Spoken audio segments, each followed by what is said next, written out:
O Senado vai decidir amanhã quem será o próximo ministro do STF. O indicado por Lula é Jorge Messias, mais conhecido como Bessias.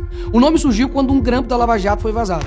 Na gravação, Dilma dizia a Lula que havia mandado Bessias entregar os papéis para nomeá-lo ministro. Alô, Lula, seguinte, eu tô mandando o Bessias junto com o papel para a gente ter ele e só usa em caso de necessidade, que é o termo de posse. Uma manobra para dar a Lula foro privilegiado e blindá-lo das investigações que o levariam à prisão. É mais um amigo do Lula sendo indicado para o STF. Lembra do que o Lula prometeu na campanha? Não é prudente, não é democrático um presidente da República querer ter os ministros da Suprema Corte como amigos. Pois é, hoje já são 2 amigos que ele tem na corte, sendo que um era seu ex-advogado. Ou seja, um tribunal que deveria guardar a Constituição e ser imparcial virou balcão de negócios políticos. Mas enfim, o que você tem a ver com tudo isso, né? Tudo. Nos últimos anos, o STF deixou de julgar apenas leis e passou a decidir sobre pilares da sociedade, como crime, família, fé, propriedade, liberdade de expressão e até aborto. Então os senadores que ainda não reprovaram publicamente essa indicação vão ter que assumir, diante do Brasil, que estão colocando no STF uma pessoa com esse histórico. Messias, que se diz cristão, se declara evangélico e afirmou a líderes religiosos ser contrário ao aborto. Mas quando o STF o convocou para que se manifestasse sobre a decisão do Conselho Federal de Medicina que proibia a sistolia fetal em gestações acima de 22 semanas, assinou um parecer dizendo que essa proibição era inconstitucional. A sistolia fetal, só para você entender, é um procedimento em que se injeta uma substância no coração do bebê para provocar sua morte antes do nascimento.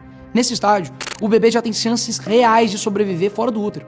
O conselho havia proibido o procedimento justamente porque o bebê poderia nascer com vida e ser encaminhado para a adoção. Esse método é proibido até em países que admitem a pena de morte. Mas como alguém que se diz ser contra o aborto pode assinar um parecer facilitando sua prática? Vão ter que assumir que estão apoiando uma pessoa que manteve em sigilo os próprios pagamentos. O governo Lula fez da transparência uma bandeira. Prometeu revogar os sigilos e enquanto esse discurso era repetido, a AGU, sob o comando de Messias, deixou de publicar por 8 meses quanto cada integrante da instituição recebia em honorários. Um dado que qualquer cidadão podia consultar todo mês no portal da transparência simplesmente desapareceu. Nesse período, os pagamentos somaram 2,5 bilhões. A justificativa? Incompatibilidade técnica entre sistemas. 8 meses de problema técnico.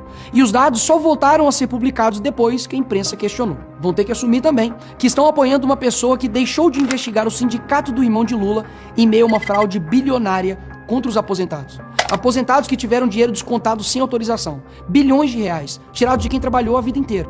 Em setembro de 2024, um relatório interno chegou à cúpula da AGU, listando 9 organizações com suspeitas de descontos irregulares. Entre elas, o sindicato cujo vice-presidente é Frei Chico, o irmão do presidente Lula. Quando o Messias foi à justiça pedir o bloqueio de bens, deixou de fora 6 das 9 apontadas pelo próprio relatório. Adivinha quem ficou fora da lista? Exato, o sindicato do irmão do Lula. Vão ter que assumir que estão apoiando a pessoa que criou um órgão do governo para definir o que é verdade e mentira no Brasil. Isso mesmo. Messias criou a Procuradoria Nacional da Defesa da Democracia, o Ministério da Verdade. O problema é simples. Quem decide o que é desinformação é o próprio governo. Desde a sua criação, a Procuradoria não atuou em nenhuma denúncia contra membros do próprio governo, mas atuou em casos que atingiam diversos adversários, chegando a pedir direito de resposta contra jornalistas e parlamentares da oposição. Vão ter que assumir que estão apoiando uma pessoa que faz de tudo para que os brasileiros presos do dia 8 de janeiro continuem na cadeia. Brasileiros comuns, trabalhadores, aposentados, mães de família. Pessoas que foram a Brasília para manifestar sua indignação e que hoje estão presos com penas absurdas, fruto de processos repletos de irregularidades. Enquanto o povo brasileiro luta por uma anistia para corrigir esses erros, Messias declarou: nós que lutamos e vivemos pela democracia, nós nos sentimos indignados com qualquer projeto que fale em anistia para golpista. Indignados. Ele falou indignação. A verdadeira indignação está em outro lugar. Está no brasileiro que paga impostos e vê o dinheiro desviado em corrupção, que leva o filho doente ao posto de saúde e não encontra médico, que vê a violência aumentar e não encontra segurança nas ruas. Essa é a indignação real. E agora esse homem quer ser o juiz dessas mesmas pessoas. Esses senadores vão ter que assumir que estão apoiando uma pessoa que concordou com o veto de Lula à proibição da saidinha. Eu vou te explicar. O Congresso aprovou com ampla maioria um projeto proibindo a saída temporária de presos do regime semiaberto para visitar a família. Lula vetou esse trecho e Messias concordou, conforme publicado pelo próprio ministro da Justiça.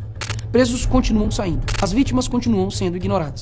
E esse homem vai decidir sobre segurança pública no tribunal mais alto do Brasil por décadas. Vão ter que assumir que estão apoiando uma pessoa que é a favor de censurar a a internet. Messias defendeu que as plataformas digitais deveriam ser obrigadas a remover conteúdos antes mesmo de decisão judicial. Na prática, uma rede social passaria a monitorar o que você publica e decidir se aquilo pode ou não ficar no ar, sob pena de ser processada pelo governo, sem juiz, sem processo, sem direito de defesa. O mesmo homem que quer dar ao governo o poder de silenciar o que circula na internet vai sentar no tribunal que decide se isso é constitucional ou não. Para você ter ideia, ele citou Lula 54 vezes em sua tese de doutorado. Será que ele vai ser imparcial?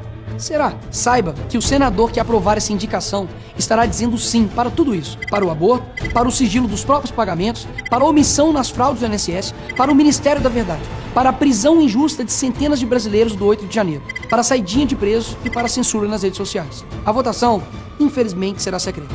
Portanto, só tem um jeito de saber quem é quem. A declaração pública que não votará a favor do Messias. O povo brasileiro não esquecerá.